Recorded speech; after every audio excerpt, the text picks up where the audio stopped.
ridiculous, senseless incident that happened. The amount of delusion and brain rot and mind virus that a person would have to somehow be so upset with Charlie that they feel like they have to shoot him is mind blowing to me. I guess it is true. I'm telling you guys right now, and I don't know out of sheer emotions I'm saying this, but he's one of the people that I'll watch. Things are not going to be the same after this. No, it's not going to be the same, and it shouldn't be. And I don't know if the things are not going to be the same is positive.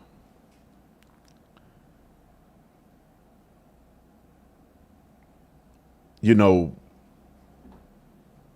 I mean, I'm not going to say what I'm thinking, but we can't allow this to happen in America. We can't allow this to happen to conservatives, to a good man like Charlie. Yeah, that's crazy.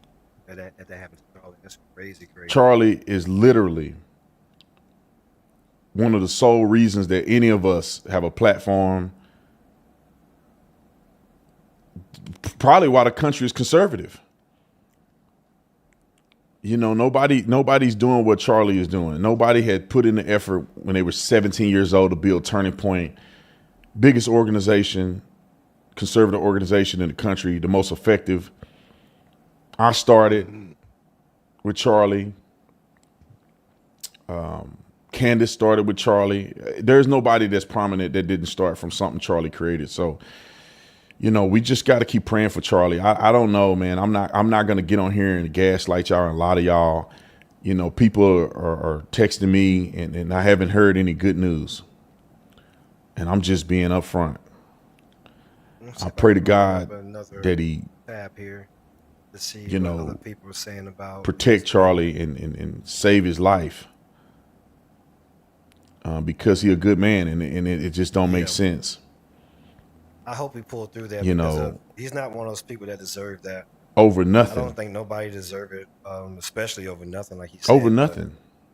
That is crazy. Over going on campus and telling the truth with facts and evidence. We're Richard and Sherry Allen. Somebody mad over nothing. In today's video, we have breaking news, and it's tragic. Charlie Kirk has been shot at the Utah Valley University. Secondly, the criminal out of North Carolina. I'm upset, y'all. I'm surprised I'm even be able to go live. Let's see what the Vari is talking about over here. I'm going to pause. Sent everybody home except my video. He's far up into it. Let's see what the Vari has to say about it. The Vari is one of my favorite people to watch right now.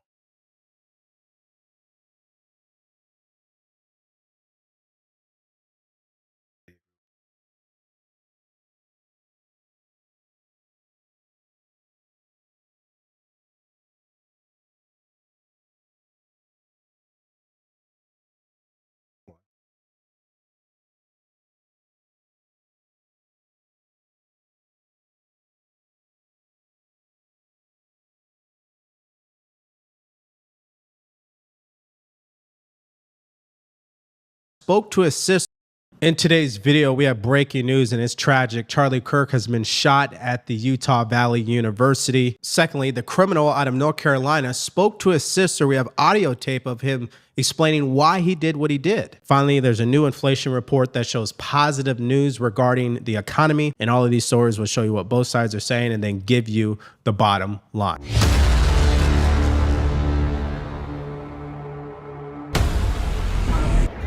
Counting or not counting gang violence? Great. Oh my God. Wait, Cody, go, run. Oh.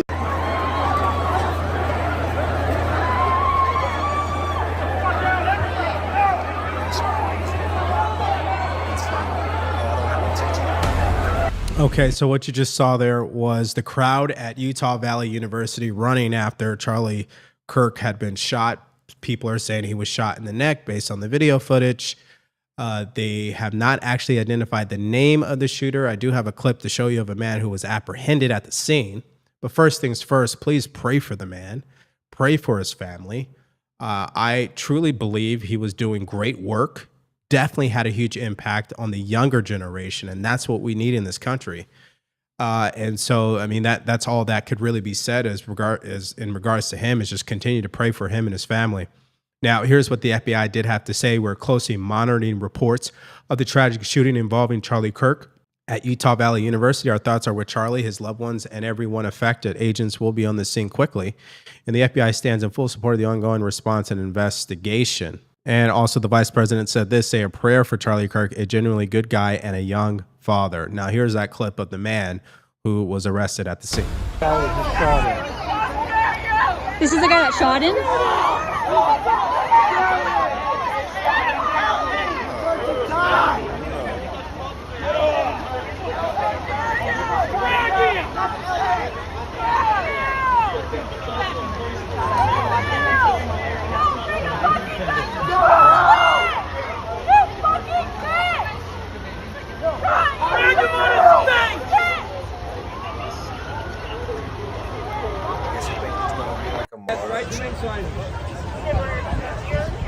Like, nobody's gonna remember your name. I don't know why people do stuff like this. Not counting gang violence. Great. All right, so we don't know the name of that individual how yet. it looked. We don't even know if he's the true shooter, but he was arrested at the scene. No way, I didn't see that.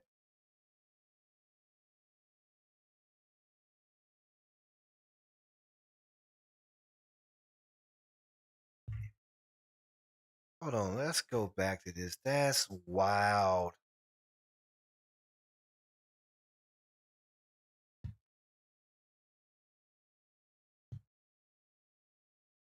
You got hit like that?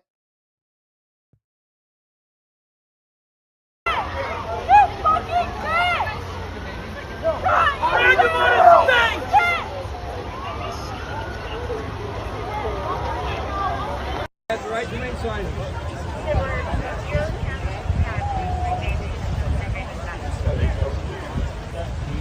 Not counting gang violence. Great. That's crazy. All right, so we don't know the name of that individual yet. We don't even know if he's the true shooter, but he was arrested at the scene. That has to be said. It's too early to know anything except that he was shot. Clearly, they probably took him to the hospital. Okay, obviously, and the whole university is on lockdown. The FBI is involved. As you guys can see, the president has weighed in. We must pray. We must all pray for Charlie Kirk, who's been shot. A great guy from top to bottom. God bless him. Now, this, regardless of the outcome, is again another example of how dangerous it is to go out there and tell the truth to people, regardless of what your beliefs are. Now, just when you think that in his darkest hour, people would put politics aside, not MSDNC. So not only did they suggest that it was a Trump supporter who did this, but they also go back to describing him as a divisive figure, etc. I'll just let you hear it for yourself. Take a look. In which a shooting like this happens. Yeah, and again, I emphasize what you just emphasized. We don't know any of the full details of this. That we don't know if this was a supporter shooting their gun off in celebration, or so we have no idea about. Charlie Kirk is a divisive figure, polarizing, lightning rod, whatever term you want to use. Why? Rebecca, what's going on, Levi? Well, he's one of MAGA's most prominent voices online. He hosts a near daily podcast. He opines on almost everything. He's been very closely aligned with the president. I know that's kind of gruesome to see, but that's a nasty hit to And take. the whole universe. That's wild. If he survives this, man, that's just God's hands on him. Real, that is crazy. He got hit nasty. I didn't realize it was like that. Counting gang violence. Great. All right, so we don't know the name of that individual yet. We don't even know if he's the daily podcast. He opines on almost everything. He's been very closely aligned with the president since his initial run for office in 2015, 2016. And his ties to Trump really elevated his own brand. He was really quite young as an activist when the president launched his initial campaign. And he has kind of ridden along with MAGA since 2016 and built up a massive, massive brand of his own. Yeah, you see, it's the language they use and the way they word things to minimize the impact of Charlie Kirk. There's no question he's had a positive impact on young adults. I think he's the person actually encouraging young adults to think for themselves, ask questions. Don't just take whatever your professor tells you as fact, because that's what we've been seeing in these universities. Okay. And I'm not seeing people on the left actually do positive things for the young adults out there. And he has, and not many people can say that. Now, the disgusting coverage continues, and I kind of hate to actually show this, but I'm a believer in showing you both sides. MSDNC continues to suggest this idea that the Trump administration is now going to use this as a way to do something that they normally wouldn't do. Take a look. As we were just talking about a moment ago with Alan, after one of the Doge employees was allegedly attacked in Washington, D.C., that's what Donald Trump used as justification to send in federal troops into Washington, D.C. to get things under control. The carjacking situation, he used that. Out of control, man. Charlie was going to be the president one day.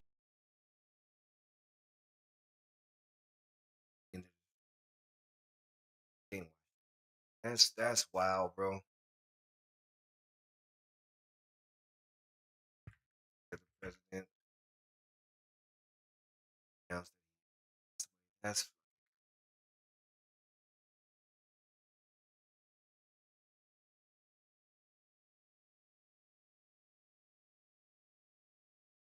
go out there and meet voters and everybody else that runs for office. And we've seen what kind of violent world it has become in our country now when someone like Charlie Kirk is killed in cold blood on a college campus. There's no question this will send shivers through the spines of many elected officials, many public figures. That's crazy, man. Because, you know, we're out giving speeches all the time. We're out interacting with voters all the time. I was just talking to someone on the floor who I had gone on the Trump bus tour with to Pennsylvania and Wisconsin and Ohio and Florida and North Carolina. And we were just saying how this could now happen at any moment in time. And Kelly O'Donnell was pointing out there have been some questions and concerns with members of Congress as well. About their safety and security, and these things are being reported now, but they're also, so many are not reported. The threats that these people receive. Again, no place for it. I would argue it's disgusting. It's completely against our Judeo-Christian founding, our civil society, our very American way of life. But at the same time, it's a reality at this point, and I hate that it is. So I think people out there are going to be quite concerned and maybe even reticent to get out on the political stage when it's meant for open, honest debate and not violence. But we've seen so much of this in recent years, including today, of course, and it's just got to stop. Yeah. It just has to stop. Yeah, regardless of your political views, it is un-American. It has gotten too violent, and now someone has died. Hogan, we thank you for sharing your thoughts. I am so sorry for the loss of your friend. I do want to bring in our senior Washington correspondent, Hallie Jackson. Hallie, we cover politics day in, day out. Who's up, who's down. Something like this, it's just so terrible. Someone who is out there, who is passionate about one side and shot while just out there trying to practice freedom of speech, what we have in this country. It is, I think, shocking and stunning, Tom, to so many people across the political spectrum. And it comes as we have seen an uptick and a growing concern about political violence in this country. If you look at simply what has happened just this summer alone, I know you've talked about the assassination attempts, obviously against against current President Trump, of course, back when he was a former president running for office. But you look at just this summer, you had the CDC shooting, of course, that happened just last month. You had in June a Republican congressman, a former Trump staffer, in fact, says he was run off the road by somebody who threatened to kill him. You have, of course, the death of that Minnesota state lawmaker and her husband, along with the shooting of another lawmaker and his wife. In April, you had Governor Josh Shapiro and his family sleeping inside their home when it was set on fire at the governor's mansion in Harrisburg, Pennsylvania. That is just the last couple of months, Tom, and you are seeing now from Republicans, from Democrats, a condemnation of political violence that defies the political spectrum here. And you are also seeing, I think, from so many people, Hogan spoke about this, how close Charlie Kirk was, how influential he was, not just as a so so-called influencer or a conservative activist, but as a friend, as a confidant to so many people who have now in this second Trump term attained the highest levels of power in this country. Despite his age, just 31 years old, he had gotten close to so many, including the president's son. He was instrumental, of course, in being vocal in support of now Vice President J.D. Vance. And you are seeing this stunned reaction, Tom, across Democrats, across conservatives, to the death of Charlie Kirk, as we have learned tonight, from President Trump himself, Tom. Yeah. Hallie Jackson, stand by for us. Joining us on the phone now is Taylor Dufour and Haley Birmingham. The married couple were at the event about 30 feet away from where Kirk was speaking. I know you guys join us now by phone here. I'm sorry that you guys had to witness that. Tell us what you remember seeing when you heard that first gunshot. Hi, thank you. And what's crazy, that's exactly what they plan to do to Charles. I'm sorry, guys. Are you there? Taylor and Haley? Yeah, we're here. That's exactly what we're here. Sorry. Again, I don't know if you were able to hear me. Tell us what you remember seeing. Did you hear the gunshot? Yeah, we did. We heard the gunshot and people just started dropping. And so my wife, my biggest concern was getting her down and laying on top of her. I looked over and saw him as he was falling out of his chair. And I saw the blood coming out of his neck.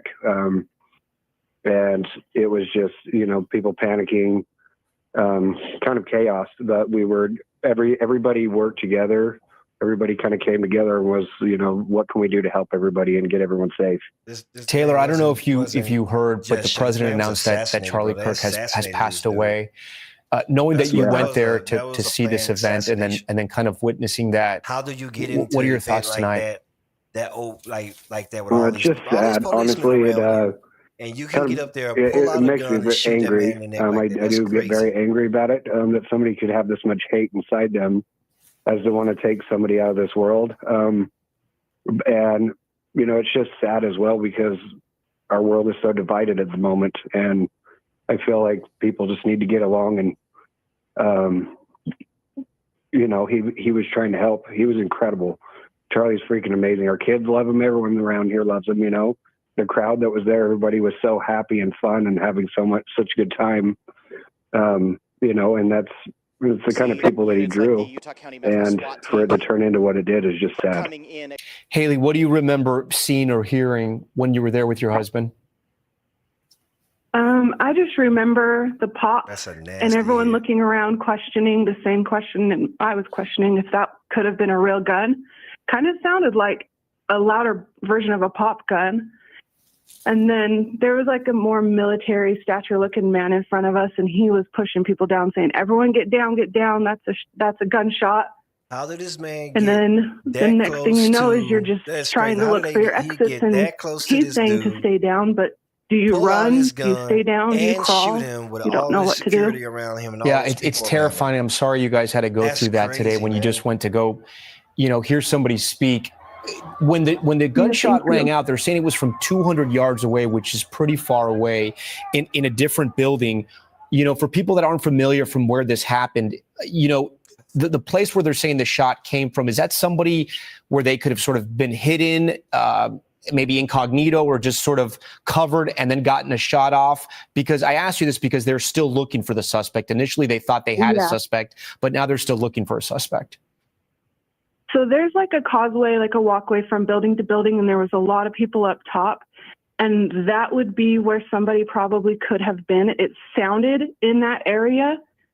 And I don't see how anyone in the crowd, everyone was shoulder to shoulder. I don't see how anyone would get away in a group like that if it was in the crowd. So to me, it sounded about 60 feet away. I instantly looked to where I thought it was, and it was, I would say, about 60 feet in about the more top area, but middle of the crowd. And I didn't think it came from up top, but with knowing that he hasn't been caught yet, he had to have been hiding. We're living in some sort of very violent times, whether it be mass shootings or these political assassinations and assassination attempts. Did you guys know what you were witnessing when it happened, or was it all just so strange? Yeah, I think we knew instantly because everyone around us kind of stopped, looked at each other, wondered if it was real, and then dropped to the ground. And we kind of talked about it on our way there that he's super brave to not have like a bulletproof glass in front of him. And not in Utah. No way. Utah's respectful. Like that would never happen. So you even acknowledge that. That's incredible that you guys acknowledge that, because you thought, hey, what can happen the times that we're living in? And he's out there speaking to these people, and then this happens. Want to go in the way they think. We didn't think that not in a million years it would happen, let alone in Utah. It's not that important for me to come and take your life over some disagreement. I understand people, man. It's very sad. It's angering. We've got to come together and love each other and this was just, listen to each other like Charlie. He never yelled at anyone in anger or made them try and believe his opinions and his facts. Get rid of people. He challenges people to listen and learn. That's what we need to do. Haley and Taylor, we thank you for talking to us. And again, I'm sorry you had to witness that today. I want to bring in our national law enforcement intelligence correspondent, Tom Winter. Tom, rightly so, when we were reporting this out, we mentioned that there was a person in custody, that the school had said there was someone in custody. There were social media videos of somebody that was being handcuffed. NBC did not put that image out because we had not verified it. Now it turns out that the suspect is still on the run. What do we know? That's right, Tom. And in case anybody's seen those photos online of somebody apparently put in the handcuffs following the event, that is a person that, according to the university, is not the suspect and is not has not been arrested in connection with this incident. It is not uncommon, and you know, I mentioned this to you right at the time. It is not uncommon in these incidents when you see the people fleeing there that we're looking at on screen. In order for people to be put into custody, if somebody says, I think that person did it, that somebody might make a statement, might say something. And so that's something where it is not uncommon to, like I said, see somebody be placed into custody. We've seen that with other shooting incidents, other attacks, and then it turns out that that person had no connection to the event. As far as where the investigation stands now, we have been reaching out to the FBI and law enforcement officials in Utah. Still no confirmed information from them as far as who they might be looking for. The governor of Utah, Spencer Cox, putting out a statement just a while ago saying he just got off the phone with President Trump and working with the FBI and Utah law enforcement. They're looking forward to bringing to justice the individual responsible for this tragedy, adding that he was obviously heartbroken and his concern for Charlie Kirk's family. This investigation now, still hoping to get a briefing, perhaps as soon as 6 p.m. Eastern time tonight from officials, though that has not yet been confirmed by them. As far as who, if they know who, they are looking for. The university also initially put out that this shooting happened approximately 200 yards from the scene. You're looking at the tent there. You're looking at the courtyard where this took place. Whether or not that is the exact distance or not, they would obviously need to confirm with shell casing or a weapon that was left behind, or video that person was there. We've been showing videos throughout the afternoon here, Tom, of this incident, and is typically the case whenever there is a shooting incident, certainly that involves a fatality. We don't show that moment of the shot being hit just out of respect for the individual, but also, you know, these things tend to inflame and incite these types of incidents in the future, and certainly don't want to contribute to what the shooter tried to do this afternoon. The incident, as we saw the video of the injuries, you described them several moments ago. They appeared to be grave from the onset. Obviously, we now know Kirk was not able to survive this incident. The investigation, as far as what will happen in Utah, they'll obviously focus on the video. We know that from how many times we show surveillance video after these incidents occur. They'll also look for any sort of license plate reader technology if they have an idea of what vehicle might have been left behind, or a vehicle that they're searching for. They can see where that vehicle might have been on interstates or on roads or in towns. That information is vital. That's been incredibly helpful. We've seen so many instances just in the last 6 to 9 months. I'm thinking of a person who set their Tesla on fire at the base of the Trump Hotel in Las Vegas earlier this year. That case was, as far as where that person came from in their background, license plate readers were so critical to finding out that information, and that'll be potentially helpful here if they can get a face on this person. and get certainly away with they security can use facial and policemen recognition to around be that able to event. try and determine who this person is. Taking a step back here, yesterday I was at a gathering of law enforcement experts and officials as part of 9/11 Voices and the Voices Center for Resilience, their 9/11 family, and they have a gathering typically around this time each year. You think of the enormity, Tom, of the security issues that we had following 9/11, which is, of course, tomorrow. It'll be the 24th anniversary of that, what this country had to do to secure itself. Now you're looking at a situation that could be more difficult from a standpoint of resources. If we're going to start having these targeted violent incidents involving corporations, involving CEOs, involving high-profile people like Kirk, you're going to be in a situation here from a funding standpoint, from the amount of officers that you have available, the amount of weapons that you have in an event. Remember, even if nobody is allowed to bring a gun into an event, you have guns there by default because you have law enforcement there. So obviously that's always something that law enforcement considers in deploying this.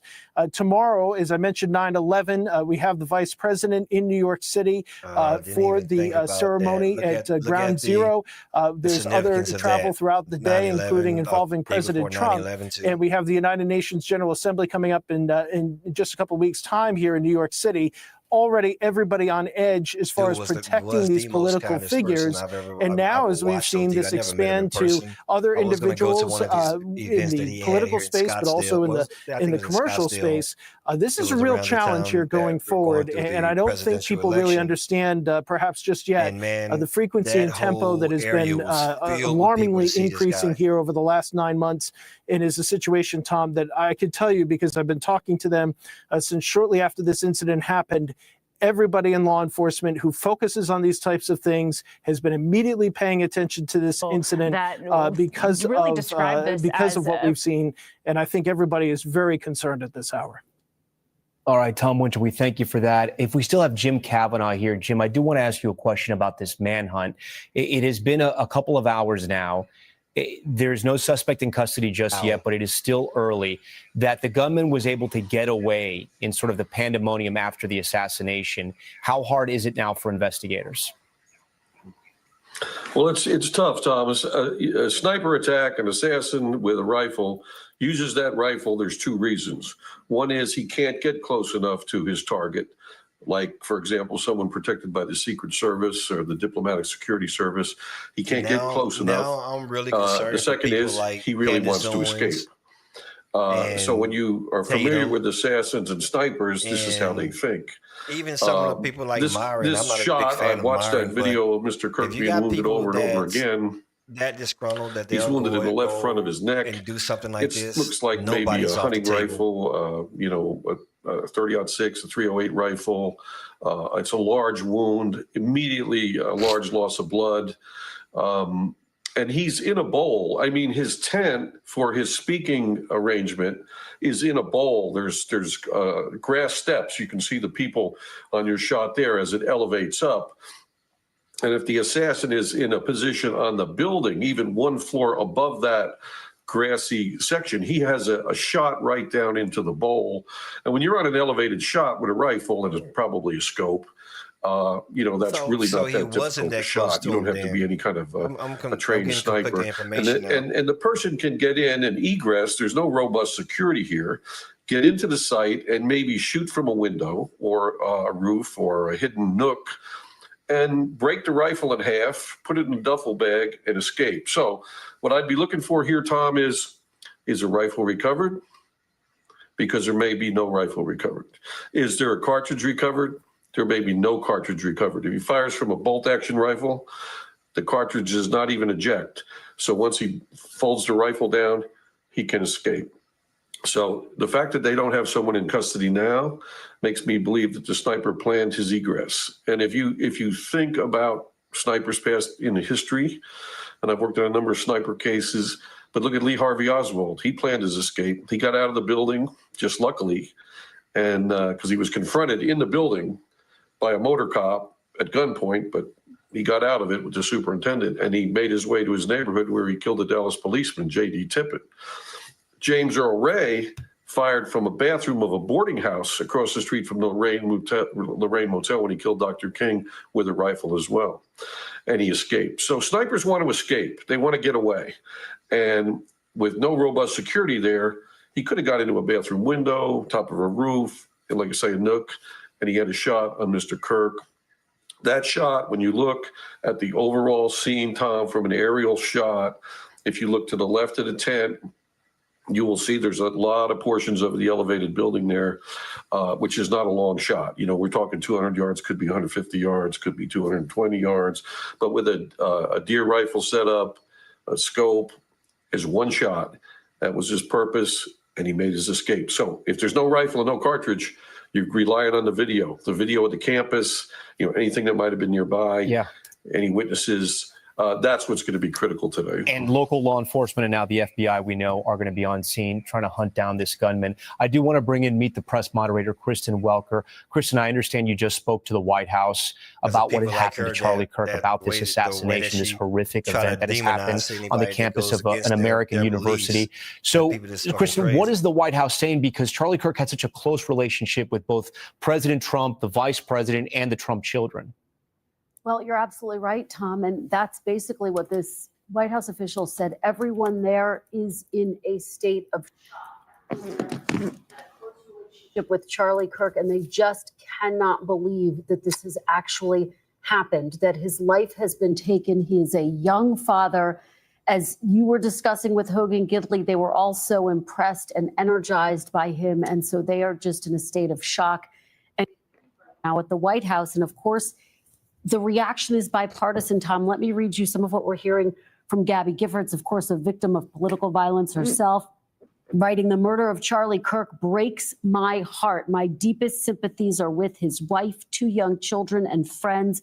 Democratic societies will always have political disagreements, but we must never allow America to become a country that confronts those disagreements with violence. Attacks against political or ideological opponents are cowardly and un-American and must be universally condemned." And Tom, that's basically the sentiment that we are hearing from Democrats and Republicans. House Speaker Mike Johnson saying simply, this has to end, calling for a moment of silence.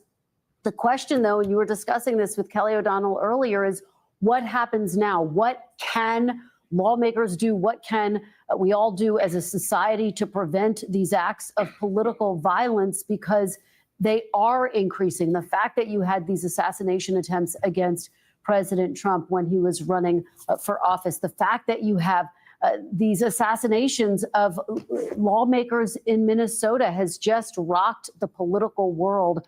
And what we are hearing is enough is enough. And you can see the grief, you can see the shock and the anguish in the face of these lawmakers. But the question, Tom, what comes next? What will they do about it? Now they're going to try to make this about, given how sharply divided this country is. But I do think that that's where the conversation is going to go next. Kristen, it also sort of changes how politicians and people like Charlie Kirk will share their message. Yes, there is social media. Yes, there are the airwaves. You can broadcast whatever you want these days.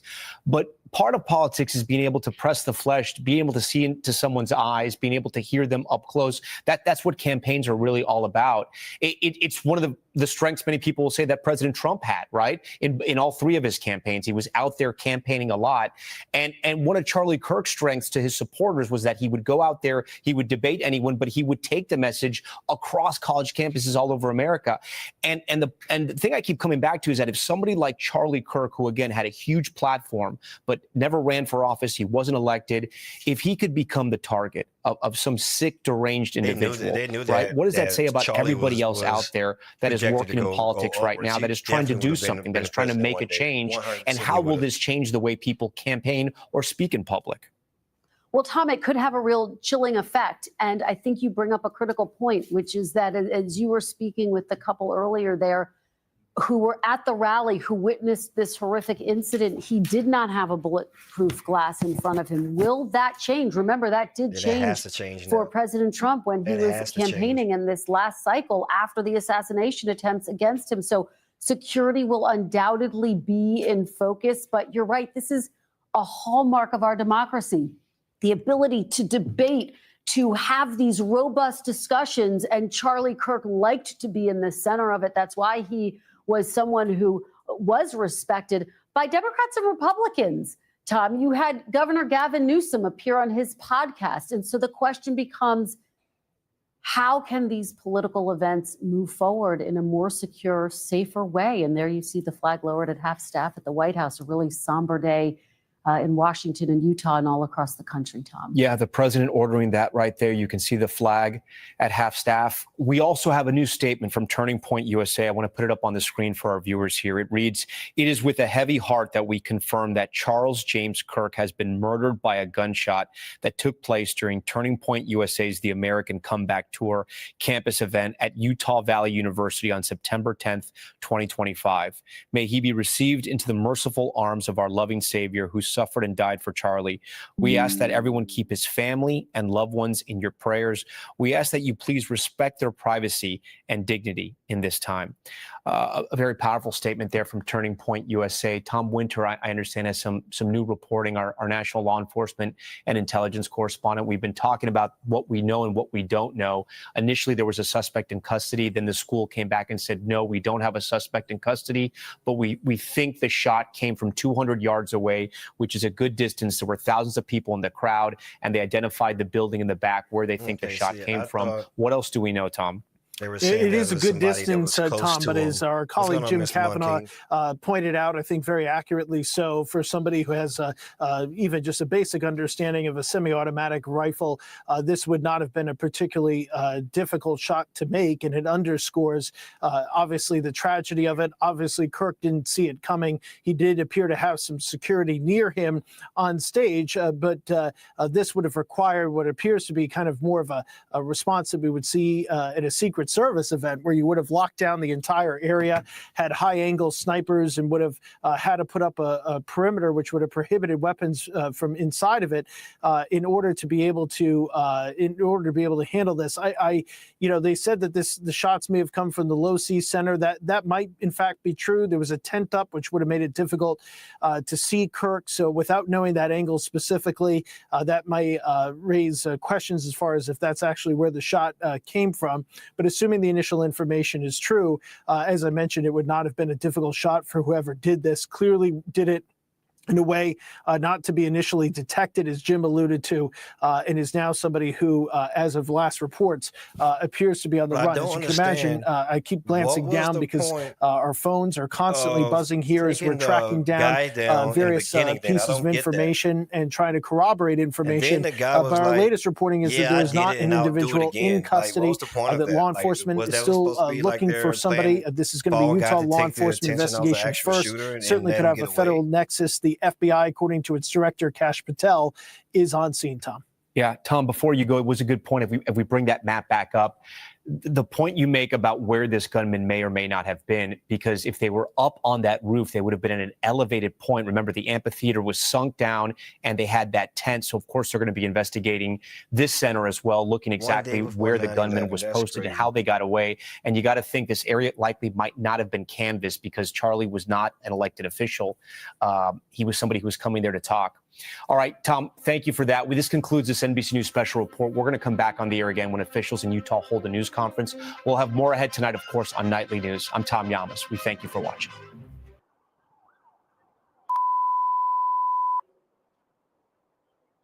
Sick.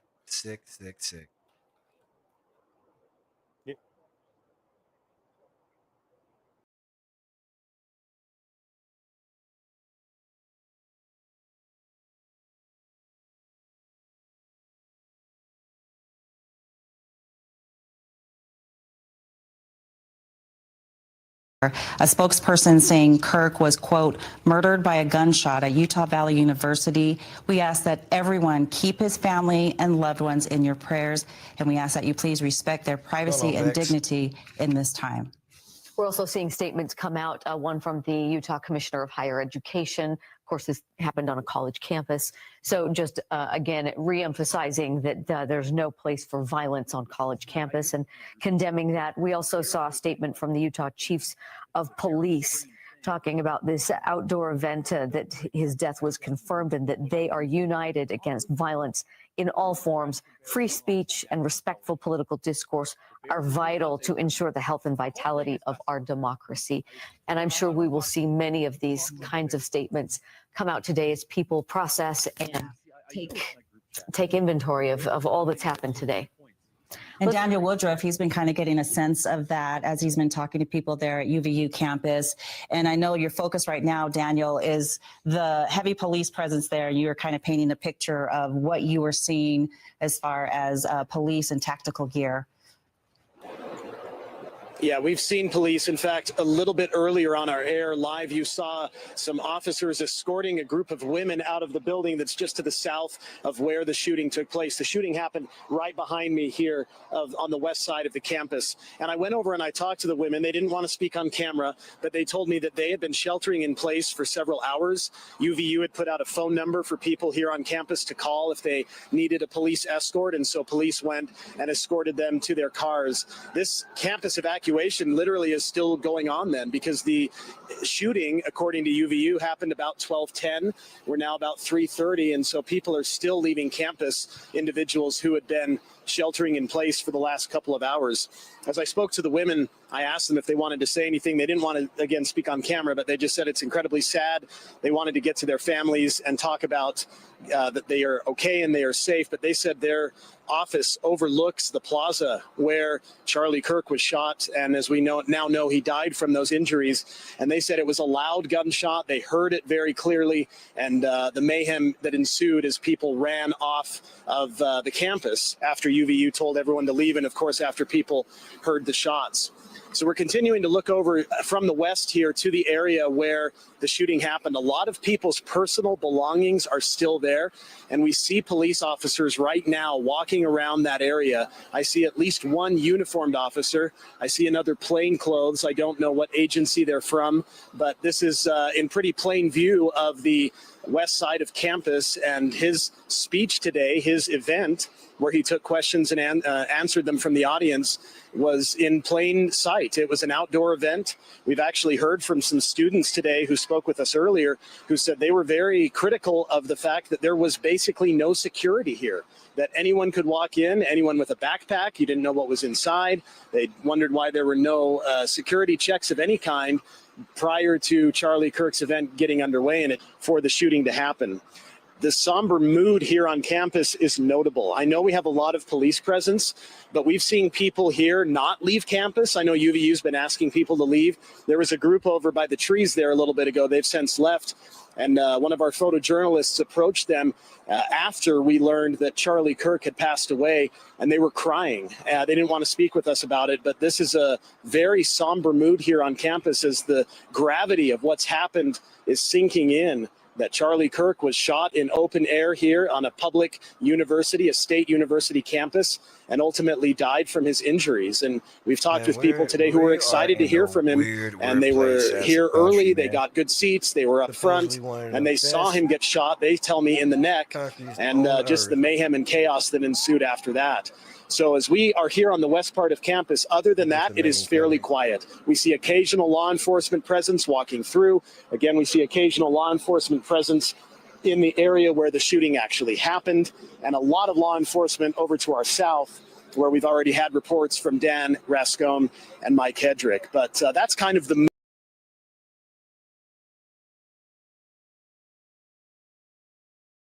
watched you. When people disagreed with you on the campaign trail, you opened your door to them. You walked over to them in friendship. You extended a hand. You wanted to hear them out. You were kind. You were loving. You were gentle. That, like, what a model, Vivek. You know, it's so hard to do when we're so divided and we're so angry at each other over these issues, which are important. And when you are subjected to as many negative press pieces and people harassing you on the campaign trail, it's even harder to find that within you. But you're kind of leading by example these days. Well, one of the few people I was able to do it with was Charlie. I mean, we traveled the entire country, kind of tag teaming. We each had our own style, it was slightly different, but it was more fun that way. And we would we're kind of stylistic tag team around the country talking to these young Americans and these young patriots, and many of whom disagreed with us. And he and I mean, we would, ride a car together, take a walk together, ride a plane together, and we'd joke around about, different interactions. And, there's one case, he still was one of his favorite people coming out of, I forget which campus we were on. It was somewhere in Pennsylvania, and, it was some girl with dyed hair who was screaming at him, who he still loved the interaction that he had with her. He was able to joke around about it and still care about having one country left at the end of it. And, there weren't that many of us. There aren't that many of us, Megan, who are willing to do that. And I think we lost one of our greats today. And as sad as I am for Charlie, I'm even sadder for his family, and I'm sadder still for our country that this is where we are. And I don't think that we can just, say the usual pieties and then move on and behave the same way tomorrow. I think there's going to be, I feel it right now. I feel it. I mean, there's a choice in how we react to this. And, there's a side of me, most of me now, that's furious, that's angry. Yep. But I think that there's also an element in all of us that hopes that we're just done with this. We're moving on past this dark chapter in our history. We've gone like, what, a 12-and-a-half-month period now? 12-month period where we've had 2 assassination attempts on a president. Now we're taking out one of the most important figures in the political youth movement, let alone in the conservative movement. Enough. We're done with this. And I do think that we would be justified, perhaps, in a short-term sense in, baby cakes, adopting the kind of rhetoric that Charlie was himself the subject of, that who knows what the circumstances here, we don't have the facts, but you could imagine at least would motivate someone to act in a horrific way. But, I think the best of what Charlie was trying to do and the best of what I hope we can do for our country aspires to more than just fighting, fire with fire. I hope we can fight fire with water, which might be the harder thing to do. Yeah, well said. I mean, you talk about what a consequential figure he became. I'm just watching my producer text chain here, which has got all the latest news. Joe Biden has weighed in. Donald Trump has weighed in. Donald Trump has ordered the flags to half staff in memoriam of Charlie. I mean, I don't remember the last time. And here's a picture of the White House flag atop the White House at half staff now. By orders of the president, we'll be lowering ours momentarily. I don't remember the last time we've done that for a civilian, not a world leader. He'll do it sometimes in the wake of mass shootings, but for an individual, it's, I think, rare. Barack Obama, too, now weighing in as follows. We don't yet know what motivated the person who shot and killed Charlie Kirk, but this kind of despicable violence has no place in our democracy. Michelle and I will be praying for Charlie's family tonight, especially his wife, Erica, and their 2 young children. That's what we need. I say bravo to Barack Obama and to Joe Biden and to Donald Trump, who understand, Vivek, in these moments, there's something bigger happening. There's something really profound afoot today that's more than partisan bickering, even though we're angry, even though we want vengeance against the man who did it. Like, the truly good, like in our hearts and our souls, good Americans have to unite in standing against this sort of political violence. Even if we're going to fight about the political issues the very next day, those people who understand how vile this is and who are able to check their politics. Right, yeah, and that's not the first time we've heard that today. Many people said that was kind of the topic of discussion moments before he was shot. But as you can see there, we have heard that there will be a vigil for Charlie Kirk at the Utah State Capitol Rotunda tonight at 7 p.m., and that will be hosted by members of the Utah House of Representatives. All right, so hearing from folks from all over who were there at this event, largely hearing from folks who support Charlie Kirk, because that's who showed up to be a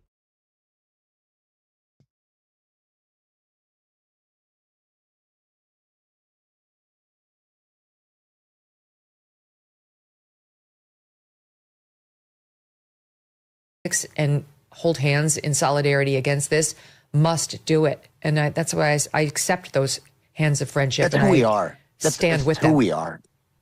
That's who we are as a people. It's who we've been. We've lost our way, but it doesn't have to stay that way. And I would never wish for a tragedy like this to be what's required to wake us up. But lost like for words. If a tragedy, and for me, it's not just a national tragedy, it's a loss of a friend and somebody who's just personally really dear to me. Let something come for the country that he fought for. And he wasn't just a civilian, he was more than that. And I think we can honor him, and we can honor, honestly, our country, the truth of our country, as opposed to this alternative, bastardized version of it that we've suffered for this short period of our history we've been in. We can revive our true country by being a place where, yeah, look, Barack Obama, Joe Biden, Donald Trump, yourself, myself, and everyone in between can agree that we're a place where we respect life, where we respect the lives and the dignity of our fellow citizens and our neighbors, that we can disagree like hell at times and still, ideally, we'll get together at the dinner table at the end of it and call ourselves still citizens of the greatest nation known to the history of mankind. That's who we are. That's what Charlie Kirk saw. And I hope that is what his life and now tragically his death can cause us to pause and remember and revive. And that's the best we can do today. So anyway, Megan, thanks for doing what you're doing. And I know it's not easy for you either. I tried to resist your you said I'm not sure I can do it. I said none of us are doing well. Like we're all letting it hang out. So thank you for joining. Yeah. I know it's a challenge, and I really appreciate it, Vivek. All my love to you. Take care. Thank you, Megan. You know, one of the things I loved about Charlie, in addition to everything else that we've discussed, was that he was more than just somebody who would comment, still getting used to the past tense, on the news and, you know, articulate his viewpoints and my own, for that matter, on so many issues so effectively and compellingly. But he also wasn't afraid to talk about life and relationships and a man and a woman and how to be a good dad, like all those things. He knew that his viewpoints were important, that his opinions on those things mattered to young people listening to him. And he did not waste that opportunity. You know, when he was on, was it dishes before a woman paid for it? I split the check quite a lot. So I'm sorry, I don't mean to offend you. You guys are great. That's incomprehensible to me. I think that's... To me, I thought it was a great financial decision. So from your prism, I totally get that. And like, you have really good financial discipline. I'm sorry. Like, I would be so humiliated if I find that to be like the greatest beta male, like humiliation. To save money? To like the idea that a woman that you're trying to court. Now, if it's like a friend thing as a first date.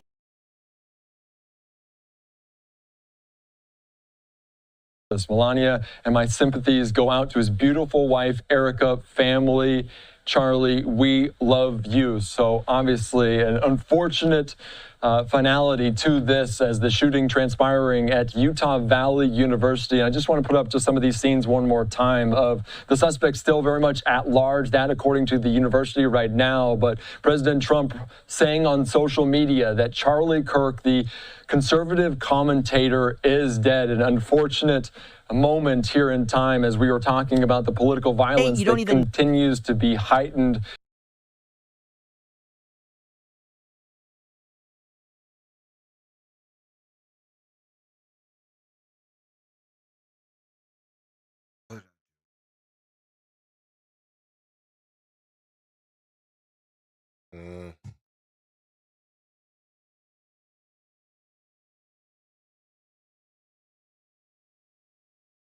Decided to go watch Charlie Kirk between my classes, so.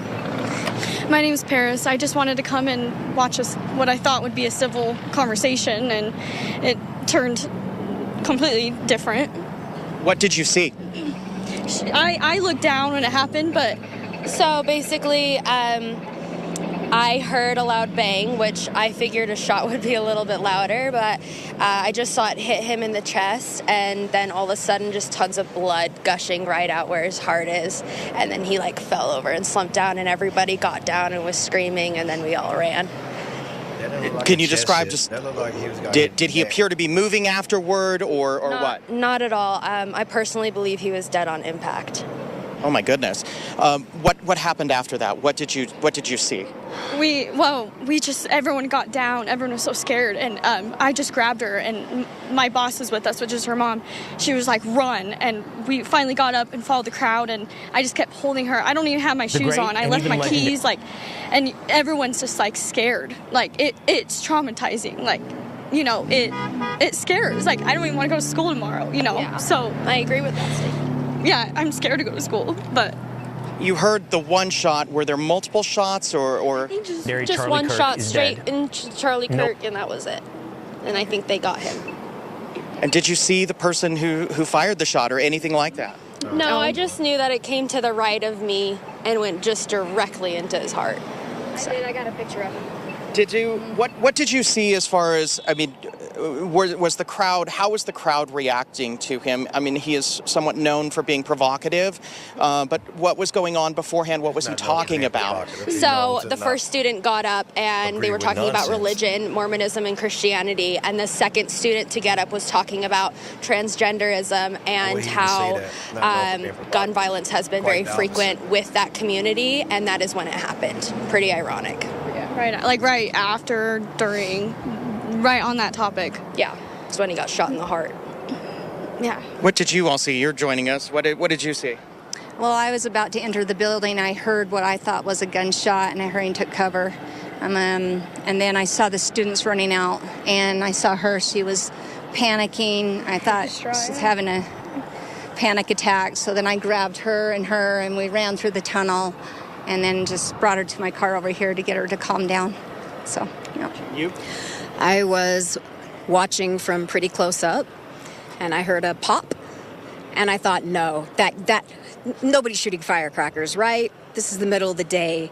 And then I watched a fountain of blood come out of the side of his neck like a water fountain, and it was surreal. Everyone dropped, and I was like, where's the gunman? I don't see any gunman.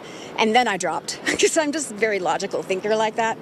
And so, and then a friend of mine drove me over here, just barely dropped me off, but he got a picture of the gunman, and it's pretty embarrassing. He got his pants pulled down as they took him down, and he sent me a picture. He was wearing garment bottoms, or what looked like white knee shorts. Just, you know, Utah. Obviously a volatile situation, and what was the crowd's reaction when all of this happened? You said you were standing there, you know, a little frozen, it sounds like. What was the crowd's reaction? Everyone freaked out and screamed, and then after everyone was leaving, there was just a lot of confusion until the cops started making everyone leave, because people were still standing around and talking and in clusters, but the majority had run. And so, you know, after that, the police forced everyone in, and they started roping off the courtyard in yellow police tape. And then as we were walking through the hall, policemen with large... The campus was being shut down. I'll see with the police. Was there a police presence there from the beginning? You know, how did it unfold? Yeah, so there definitely was a police presence there. I saw some on top of the balcony above, and some below. And of course, you have Kirk's own kind of bodyguards around. But I will definitely say we saw a lot more after the shooting, of course. Of course. You said you may have seen something? Well, I'm just saying Charlie Kirk is a hero. All right? He is. Absolutely. Pray for him. We don't know if he's still alive. Everybody in there was very concerned for him. And all I could think of was go towards Charlie, because I just want to know if he was okay. You know, a lot of people like him. He's a very courageous man. What did you see? Can you just recap what you saw? Yeah, I saw him just go over to the side. So everybody then dispersed and ran into the buildings or all over. But So I went toward Charlie, and then pretty soon they got somebody. The police arrested someone. They were dragging him all the way down. Older man, white hair, blue shirt. So I hope that was him. I hope they got him. No, it wasn't him. And you all are physically okay? I mean, I know what you experienced was certainly very traumatic, but you're physically unharmed? Yeah, the man who, after they took him down, he yelled, "I'd do it again." That's what I'm saying. So I don't feel like he was just. All right, we're going to send it back to you. We'll continue to talk to people who witnessed this and update you as we get more information. To be a peacemaker. And so I think everybody is just very shaken here on campus and throughout the world, knowing that this is the message that he disseminates to the Church of Jesus Christ of Latter-day Saints. It again was his 101st birthday yesterday, and we're coming up on another conference in October, and I'm sure that line of thought is going to continue. Now, I'm here with 3 young men. They came to see Charlie Kirk, and the turn for the worse. See what's this talking about this. Well, we often don't think of it, but conservatism in the United States has often been a youth movement. The conservative movement of Ronald Really don't like Reagan to listen to really CBS and started on CNN. college campuses in the 19. Because we are getting new reporting in right now from the president about Charlie Kirk, as this was actually a fatal shooting coming down right now on Truth Social from the president of the United States, saying the great, even legendary Charlie Kirk is dead. No one understood or had the heart of the youth in the United States of America better than Charlie. He was loved and admired by all, especially me, and now he is no longer with us. Melania, and my sympathies go out to his beautiful wife, Erica, family. Charlie, we love you. So obviously an unfortunate finality to this as the shooting transpiring at Utah Valley University. I just want. Yes, man. You don't even think about stuff like this that comes out like left field, especially happening to somebody like him. Like, you expect people that's in the streets to one day run to somebody else in the streets, but you don't expect a person that's simply sharing their views and having an open dialogue to go out like that. You don't expect that. White Ford pickup truck. Those are vehicles from the You police really department. don't In fact, expect that. we That's just crazy. saw a Spanish Fork police officer in his full gear take off. It appears as if a lot of the officers that were in searching those buildings, clearing those classrooms, and clearing those offices have been released from. This is, brother, this is almost on the same scale going to end up being a big, just like the JFK assassination, like the way that this happened. They all are. They've seen officers kind of going in every And direction. let me guess, they're not going to find anybody. All this technology that they got, all those police officers that was around there, all the security, they're not going to find. They're not going to be able to find out who it was. Hunkered down until officers were able to get them out. We've seen that, so we did talk to those people just a few moments ago. But I want to go back to when we first arrived on campus. This was maybe 5 or 6 minutes after we first arrived on campus, about 45 minutes after the shooting had taken place to an hour after the shooting had taken place. We interviewed a group of people who were in the second row of hearing Charlie Kirk speaking. And I want to play the sound from one emotional woman who really was struggling to wrap her head around what happened, as we all are today. So I want to listen to that as one of the most emotional parts of our coverage out here today. So I was with my brother and his best friend Ethan. I just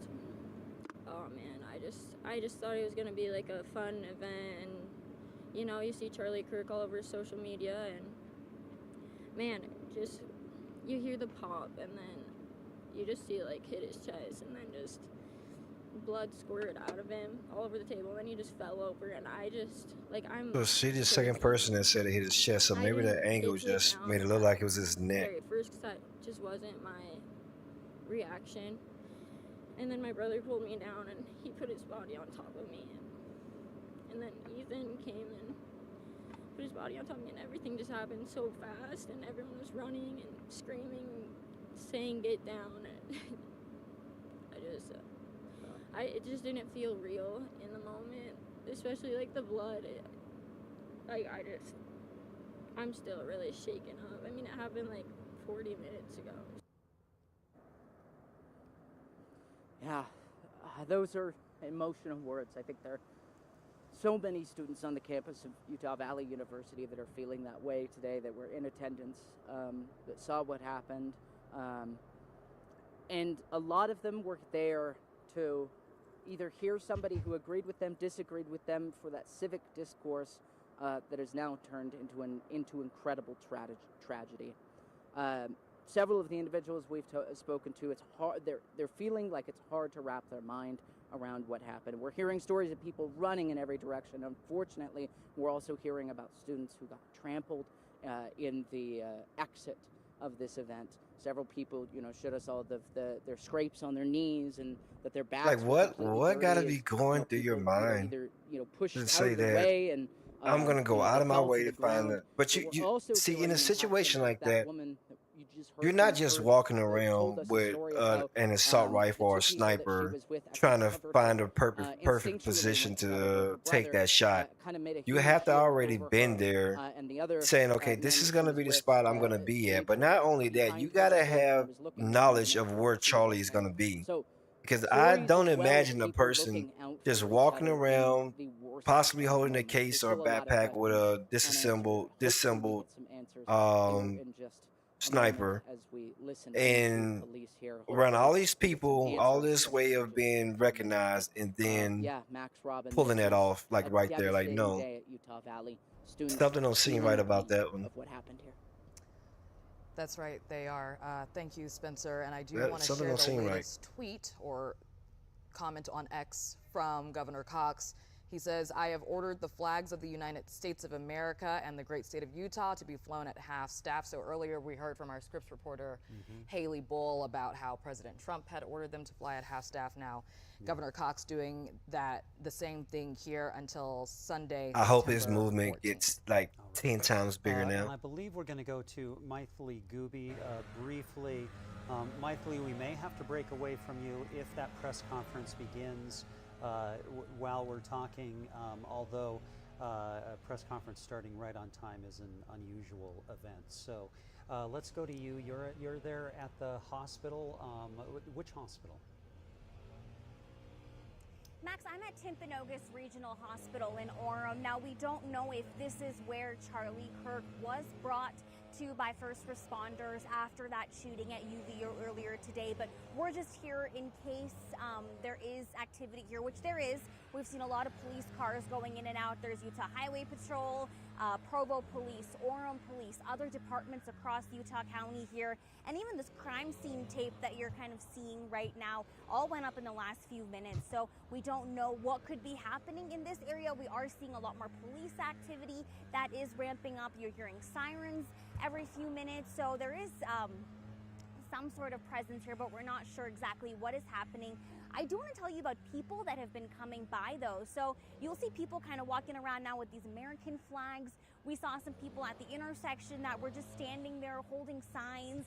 One said, "Pray for America," and some people wearing MAGA hats, but others just, here they say that even though they didn't agree with Charlie Kirk's beliefs and what he would say, they just don't think this should be happening in our country, that violence isn't the answer. They just want to kind of have more peaceful discourse like you and Robin were talking about earlier, Max, but just, hoping that we can all come together differently in this country at this moment in time.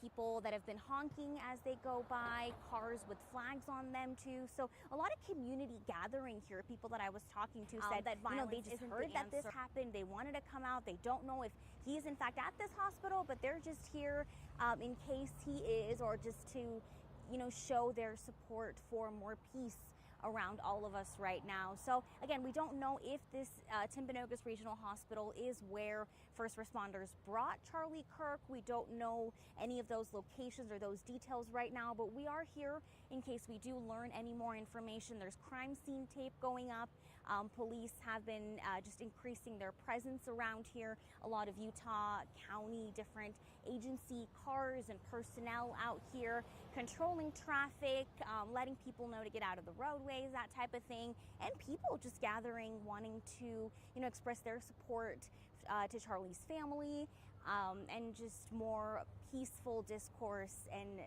agreements all around us now. So yeah, we have crews all over. We don't know if this in fact is where Charlie is, but we are here in case something does happen. Man, it was something in me that was hoping that he would have pulled through on this. For a little while longer. We'll keep an eye on what's going on, talking to people that have been coming out just about, their feelings, their thoughts. Even though they weren't there, this is it's hitting pretty close for a lot of people. It feels deeply personal, just that this happened right there in their own backyard. So we'll keep you updated with the latest details as we get them, but for now, we'll send it back to you guys. Maithili, thank you so much for your reporting. We'll check back in with you later. And we are monitoring that press conference. They do have things set up, but there's nobody there to give the conference just yet. We will get to it as soon as it begins, and likely even before, because we do have Ben Winslow there. But let's give a quick recap of what we know. It is the top of the hour, 4 o'clock. That was the scene. That was actually the scene as shared by Charlie Kirk's own media, own social media. That's crazy, man. This man is leaving behind his young kids and family like that, man. That is, they're throwing out. That's sad. People don't think, man, and I refuse to believe that this is just regular people doing this. I don't believe it. Hit and killed Charlie Kirk. I don't believe it's just regular. This is like coordinated, man. This is stuff that's been planned about people that has power in positions that we don't even understand yet. I don't see no regular person just doing that, like giving their whole life away just for them not agreeing with Charlie Kirk. Like, you're not going to be a martyr. Like, what are you doing? We're going to forget about who you were right after the trial concluded. To work on the campus, and we don't know what's happened since then or if they found anything. But we've heard from a whole lot of witnesses who saw something extraordinarily traumatic, and so we are waiting for that press conference. There's, one thing that came to mind for me, Robin, as we were hearing folks talk about how political discourse has gotten and that sort of thing. I was a U.S. history major. That's right. And I do think that it's really important for us to remember we've been through a lot. Mm-hmm. And so when we talk about discourse being tough now, Martin Luther King Jr. was assassinated in the same year as Robert F. Kennedy. That's right. And John Kennedy assassinated several years before that. Mm-hmm. The Civil Rights Movement with Emmett Till and any number of people being assassinated. We've gone through President Reagan being shot. Our parents went through Vietnam and the Kent State shootings. And we've been through world wars. We have been through incredible divisive times in this country. And so this is very present. And we have phones and video everywhere. But it doesn't mean that now is worse than what we've been through and that we're not going to get through this and get to a better place. Max, I was literally watching a video this morning where a history professor was saying the exact same thing. Oh, wow. Absolutely. There we go. Yes, yeah. we have been through a lot as a country. I think Ben Winslow, I think Ben Winslow is ready at that news conference. Don't know if it's started yet, but we are going to check in with Ben. Ben, what are you hearing and seeing there? Well, we are waiting this news conference that is expected to begin very shortly. You can see, of course, flags behind me, the official state seal. Governor Spencer Cox is expected to speak to the crowd. We understand Utah Department of Public Safety Commissioner Bo Mason will also be speaking to us. It remains Val Peterson, who is the vice president of Utah Valley University, will also be speaking. The FBI is here, but we do not know at this point if they will be speaking or participating in this news conference. But this is where we will get our first official information about what exactly happened earlier today. Obviously, we've all seen the videos. We've heard from eyewitnesses.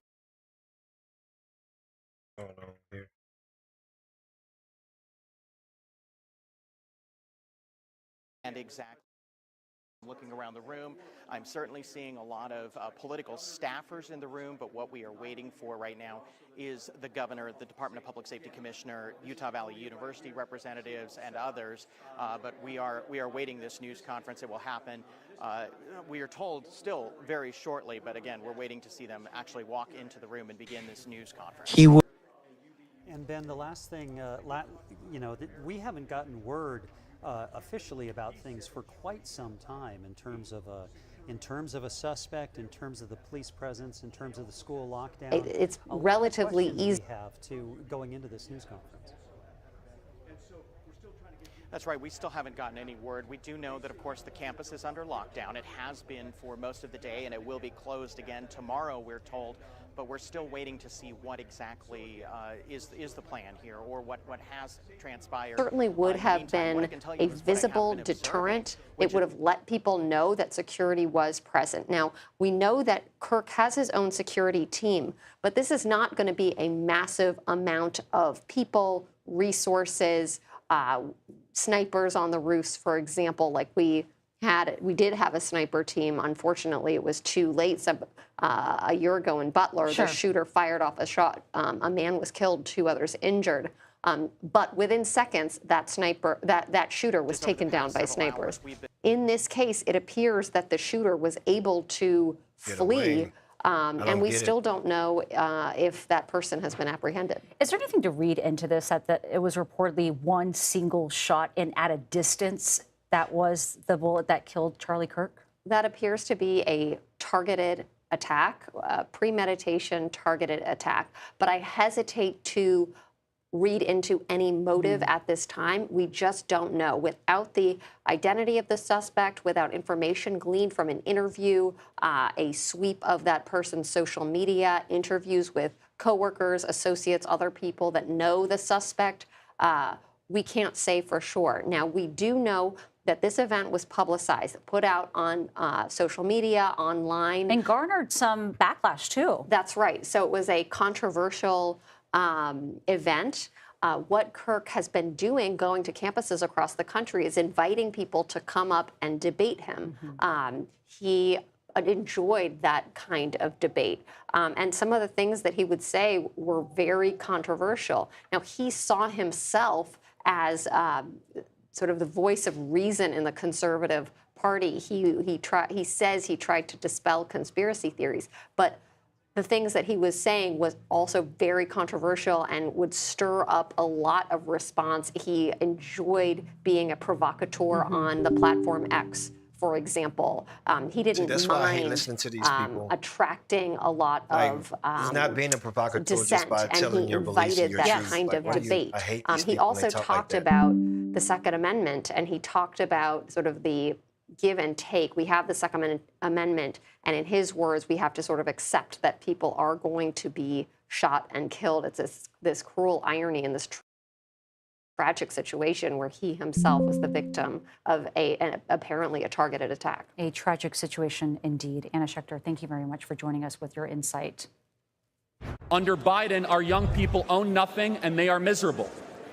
Donald Trump refuses to accept this fake, pathetic, mutilated version of the American dream. When he was president, young people were richer than ever before, and he will do it again. And that was Charlie Kirk there speaking at the Republican National Convention in Milwaukee last July. The Trump ally also spoke at the RNC back in 2020 during the president's first term in the White House. Joining us now with more on Charlie Kirk is CBS News senior White House and political correspondent Ed O'Keefe. Ed, thanks for being with us on this day. Help us take a step back and give us some perspective on Kirk's role in today's conservative movement. It is hard to understate the scope of his influence. Yeah, especially among younger conservatives or younger Republican voters, or those at least that spend a lot of time online. Kirk began his Turning Point USA organization about 12 years ago when he was only about 18.